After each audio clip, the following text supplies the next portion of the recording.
Concept 16a, factor and find the zeros of polynomial functions. Let's start with some vocabulary and definitions. So on your note sheet,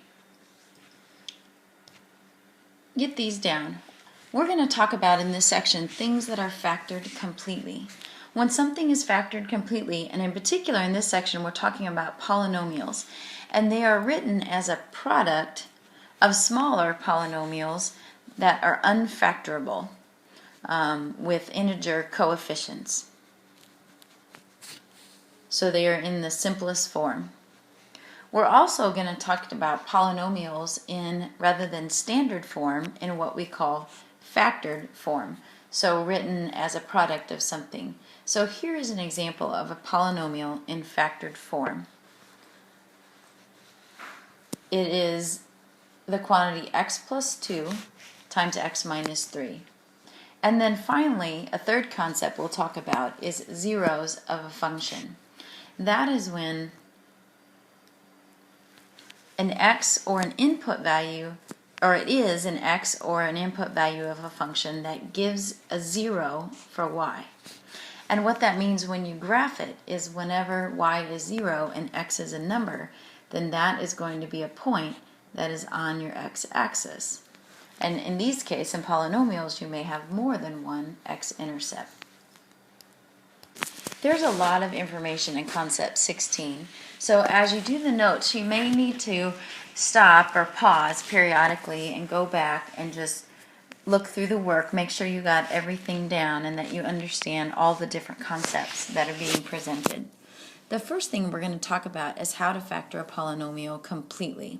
Now, this is the method or the process that you should go through that will each time help you make sure that no matter what polynomial you start with, because they're going to look different, that you'll be able to get it factored completely.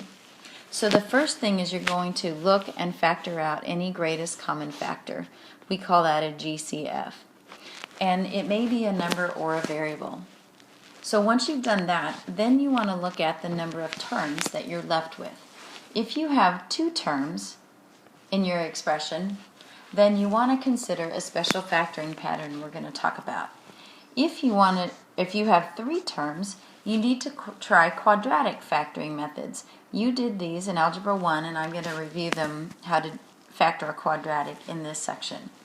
And then finally, if you have 4 terms, I'm going to show you a new factoring method that's called factor by grouping that you should try. And after you try those methods, just based on how many terms you have, then we find zeros by setting those factors equal to 0 and then solving. And we will end up with specific numbers like x equals 3 and x equals 2, which would be points where the graph would be crossing the x-axis.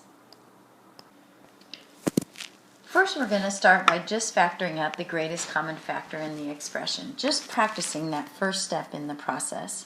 So if you look at the first expression, you'll notice that you have x's in each of those terms. So we factor out, that means we pull out front the most x's we can without going over in any of our terms. So since this x is only to the first power, we can factor out, pull out, or divide out that x. Then, when we've divided x cubed by an x, we're left with x squared.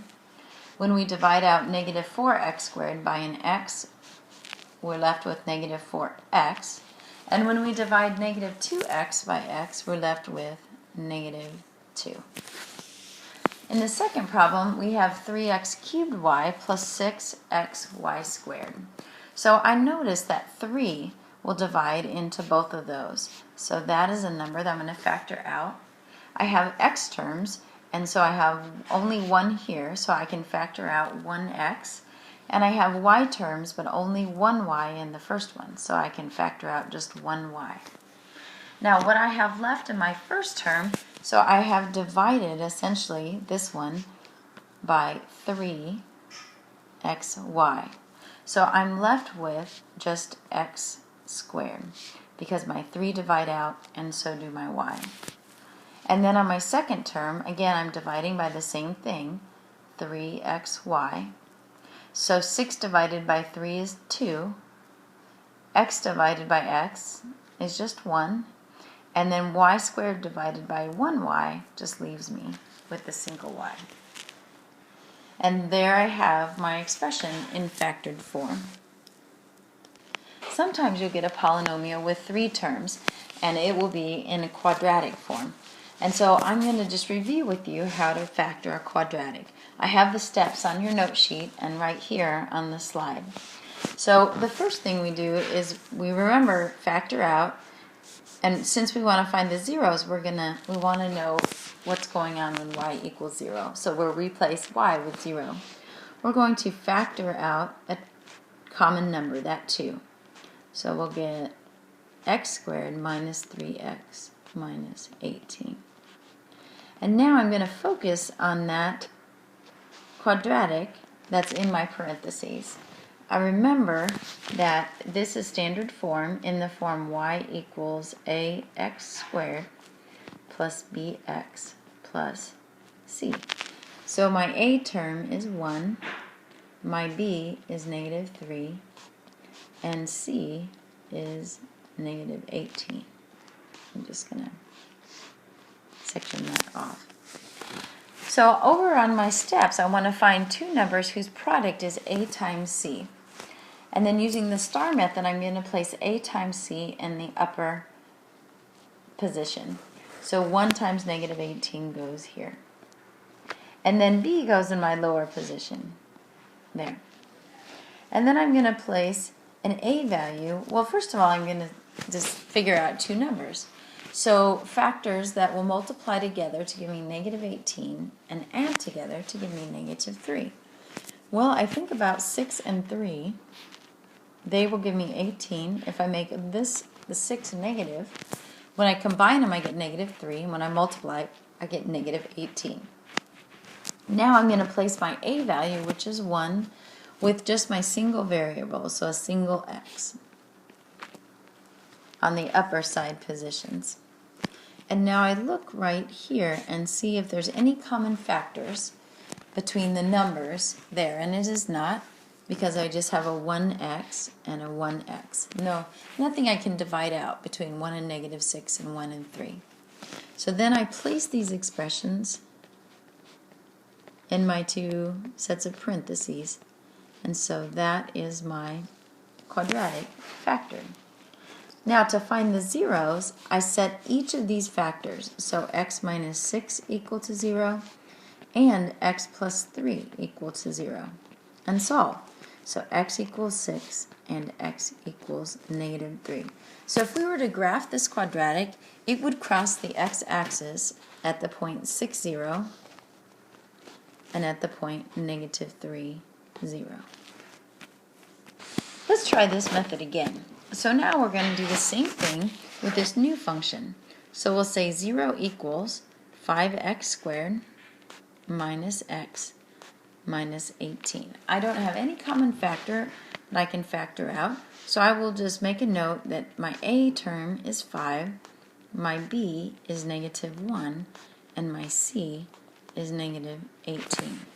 I multiply a times c. 5 times negative 18 will give me negative 90? Yes, negative 90. And then my b value is negative 1. So I want two numbers that will multiply together that will combine to give me negative 1. So I think about 9 and 10. And if I made my 10 negative, when I combine them I get negative 1, and when I multiply I get negative 90. Now on my upper middle position, I take my a term, which is 5, and then just a single variable, so in this case we have x. Now I notice over here on the right that I have 5x and a minus 10. So I can just divide them each by 5. So now I'll have 1x and then minus 2. So now these terms right here, this is a positive 9, I can write as my two binomials. So 5x plus 9, and then now we reduced it, so it's 1x minus 2. do a quick visual check and just FOIL that back in your mind, and you'll see that if you multiply those back together, you will get what we started with. Now to find the zeros, we're going to set each of those expressions equal to 0 and solve. So subtract your 9, divide by 5, x equals -9/5, and x equals 2. So if we were to graph this function, our graph would cross the x-axis at the points -9/5, 0, and 2, 0. Sometimes when you're factoring, you'll end up with two terms, and they may fit into a factoring pattern. So this is called the difference of two squares. So if you're looking x squared minus 49, notice that x squared is just simply x that's being squared, and 49 is 7 that's being squared. So if you recognize that you have the difference of two things that are being squared, it will factor as the first one minus the second times the first one plus. Now, number 6, don't forget to always factor out a greatest common factor if you can. And then look inside your parentheses to see if you can continue factoring. Notice you have two terms, and you do have the difference of two things that are being squared, because t is being squared and then 5. So you can write that as t minus 5 times t plus 5. So these two things just multiply together to give you t squared minus 25. Sometimes when you're factoring, you'll come across a polynomial that has 4 terms. There's a method you can use called factor by grouping to see if this polynomial can be broken down into a product of two binomials. So I've got the steps for you on your note sheet and on the slide here. And then we're going to find the zeros of the function. So let's start. Make sure it's in standard form, which it is. And then I'm just going to rewrite it and set it equal to 0, since we want to know what x is when y equals 0. So the first thing you do, since it's called by grouping, you're going to group the first terms together and the last two terms together. I do that by simply splitting it in half with a straight mark. And you want to put your line in front of the sign of the third term. Now you're going to factor out the greatest common factors, the GCFs, from the front part and from the back part. So in the first two terms, I notice I could factor out an x squared, and I'm left with x minus 8. In my last two terms, I notice I can factor out a -4. And if I have a negative in that first term, then I go ahead and factor that out. And so that would be x minus 8. Now the second bullet point says factor out the common expression. So do you see it now? The common expression, x minus 8 and x minus 8. So we're going to factor that out to the front. And it's like dividing it from each of those terms. So what we have left then is the x squared and then minus 4.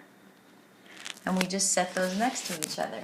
Now I look and I notice that in my two terms, the second one, it is a special factoring pattern, because we have x that's being squared, and you can square 2 to get 4. So it is going to factor as x plus 2 times x minus 2. So you just keep factoring. Now we're done, because we cannot break those apart anymore. We're going to set them each equal to 0, and solve. So x minus 8 equals 0. So there's one of the places where it'll cross the x-axis. X plus 2 equals 0, or x equals -2. And then finally, x minus 2 equals 0, or x equals +2. So this is the three places where this polynomial is crossing the x-axis. Let's try another example of factor by grouping and then finding the zeros.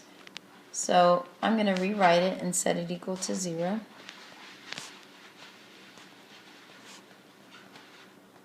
And this time we've got z as our variable. That's okay.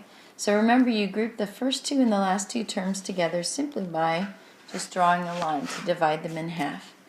Then factor out the GCF from the first two terms. So I see I can factor out an x squared, a z squared, and I get z minus 5. And then in my last two terms, I can factor out a negative 9, and I'll end up with z minus 5. And then if you look at those expressions, you'll see that you have common expressions there. So you can factor a z minus 5 out. It's like dividing them out, and so what you're left with is z squared minus 9 equals 0. And then the second binomial is a special factoring pattern. It's the difference of two squares, z and 3. So we can factor that as z minus 3 times z plus 3.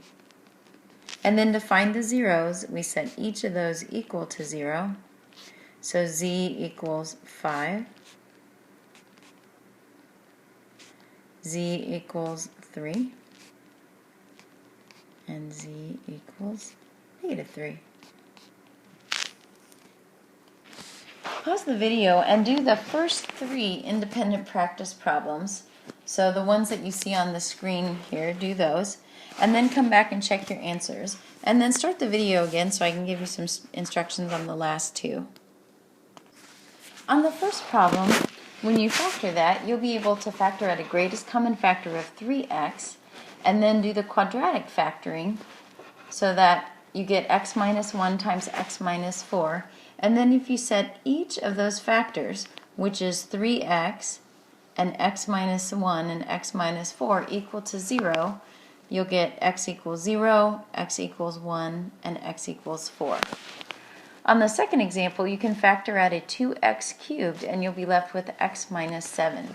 If you set each of those terms, so 2x to the third equal to 0, and x minus 7 equal to 0, on the first term, divide by 2. And then when you say, well, what can I multiply by itself 3 times to give me 0? Well, that just has to be 0. And then x equals 7.